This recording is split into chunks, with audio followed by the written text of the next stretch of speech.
You've got 60 seconds to complete this DET Complete the Passage question. Will you guess the answer or will you know the answer? Let's learn the 4-step strategy that can help you know the right answer every time. Hello, I'm Francis from Last Minute English. Today we're looking at DET's Complete the Passage, and I have got a simple but very effective 4-step strategy that you can use to get the right answer every time. So in this video, we'll look at that strategy, and at the end we'll do a practice question so that you can see that it really works. But first, let's do a 30-second review of what Complete the Passage is all about. So Complete the Passage is the second part of the interactive reading section in the DET. Interactive reading has 5 parts altogether. So in Complete the Passage, you'll have a short text that has a gap. It has a missing sentence. You'll see some text before the gap and some text after the gap. And you'll have 4 options for which sentence can go into the gap to complete the passage. So you'll already have seen in the first part of interactive reading, the first part of this text, but then the part with the gap and the ending part will be new. So interactive reading is building the text step by step. Now there isn't a specific time limit for complete the passage, because you have to manage your time in all of interactive reading between the 5 questions. But I suggest taking around 60 seconds to answer this question. Okay, so now we are up to speed. We know what Complete the Passage is all about. Let's look at that 4-step strategy. Remember, we don't want you to guess the answer. We want you to know the answer. So step 1 is to read the whole passage quickly. You'll already have seen the first part of it. The second part will be new for you, but it's really important to read everything again in quite a quick way. And you're looking for 2 things here in particular. The topic of the text, so what is this text all about? And really importantly, the relationship between different ideas. So what do we mean by the relationship between ideas? So for example, it could be, are the ideas positive? Are they saying good things? Are there some bad things? Maybe some disadvantages of something? Is it very formal or is it informal? And does all of the information come from the same source, like one person speaking? Or is it from different sources, like we listen to person A and then we hear about person B? So what we're trying to do is make a quick summary in our head. What is the passage about? And what basic things does it include? Is there anything that we should be aware of? So let's practice this now. Let's practice reading quickly through the whole passage and just making a quick summary in our heads, okay? And it's important to do this because we're going to keep focusing on this text, this passage, as we go through the whole video, all right? So I'm just going to show it to you on screen. Read it as quickly as you can. See if you can think of some kind of summary. Have a try now.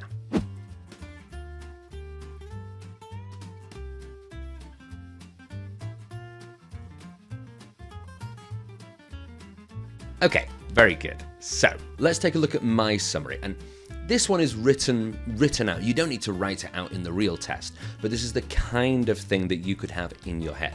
So my summary was, this text talks about the increasing popularity of paperless schools and mentions both advantages and challenges. It's fairly formal writing. Okay, so that's how we know in general what this passage is about. Step 2 is to analyze the gap. So let's take a look at that gap now. Not a lot to look at. So what do we mean by analyze the gap? Really what we're going to do is look at the sentences before the gap and after the gap. And this really helps us to get an idea of what kind of information the gap must include. So let's do a little bit of practice now. This is the question that we saw briefly a little bit earlier.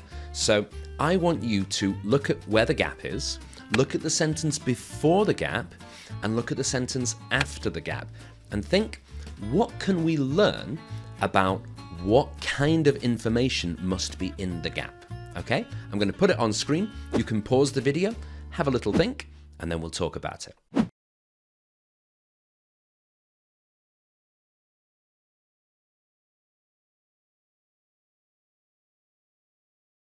Okay, so before the gap, the author is talking about the advantages, the good points. And then after the gap, what do we see?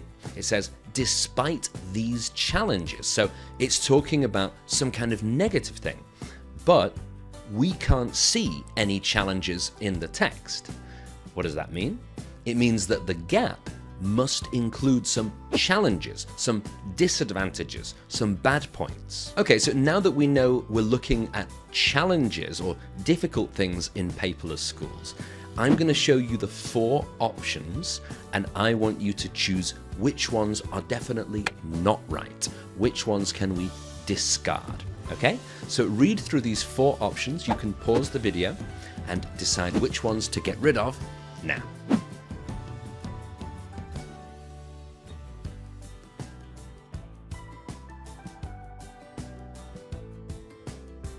Okay, so I would say that A and D are not right because they're talking about the positive parts of paper schools, not the bad parts. So we know, because we've looked after the gap, we've analyzed the gap, we know that it must be something bad in the gap, okay? So A and D, not right. Step 3 is to use grammatical clues. So clues using the grammar of the words and sentences around the gap. So I want you to take another look, a very close look, at the sentence that comes after the gap and compare that to our 2 options that we have left, B and C, all right? And have a think, which one of those answers can't be right based on the grammar of the next sentence and why? Okay, again, I'm going to show you on screen. You can pause and have a try. Let's do it now.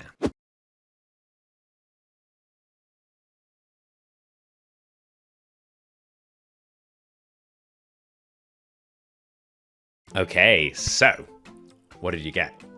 The correct answer has to be B. Why? Because after the gap, it says, despite these challenges. So what do we learn from that grammar? We know that there must be more than one challenge, more than one problem. And B is the only answer that has 2 problems. Let's read through it again. So B says, however, concerns remain about excessive screen time, that's one challenge, and unequal access to technology. That's a second challenge. So we have 2 challenges. But in C, let's read C, there's a problem though. A problem, not some problems, a problem. Researchers have begun to question if the environmental impact of paperless schools is always a positive one. Okay, so it's just about the environment part. So it's only one problem, only one challenge. So C cannot be correct. So you've chosen the answer that you think is correct, and step 4 is to reread the whole passage just very quickly, mostly just before the gap with your new sentence and after the gap to make sure that it all feels right, okay? So let's quickly read through what we have here and we'll see if it feels right or not. So it says, digital platforms make collaboration and communication between students and teachers more efficient. However, concerns remain about excessive screen time and unequal access to technology. Despite these challenges, paperless schools represent a significant step towards modernizing education, fostering skills needed for a digital world, and promoting sustainability in the learning process. Feels pretty good. It doesn't feel like there's any big problem there. So, of course, in the test, you don't need to read it out loud. You can just scan over it.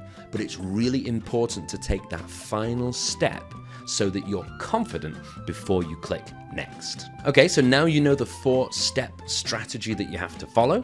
Let's see if you can put it into practice. We're going to do a practice question, a totally new question. And just a little bit of information. Students who score 120 or higher on the DET would usually get this question correct. All right, so a little bit of pressure for you there. I'm going to go and have a lovely cup of tea. You're going to have a try at the question, and then we'll come back and look at the answer together. So, good luck.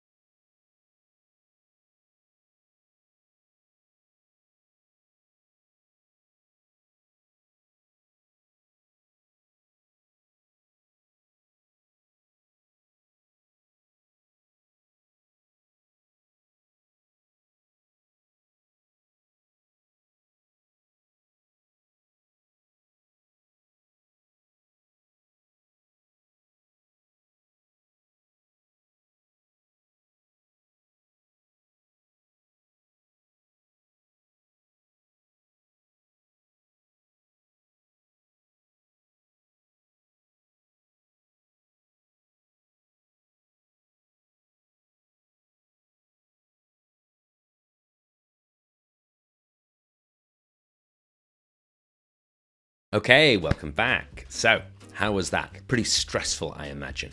Of course, that's a new question, and in the real DET interactive reading, you would have already seen some part of it. So this is a little bit more difficult than the real test, but only a little bit.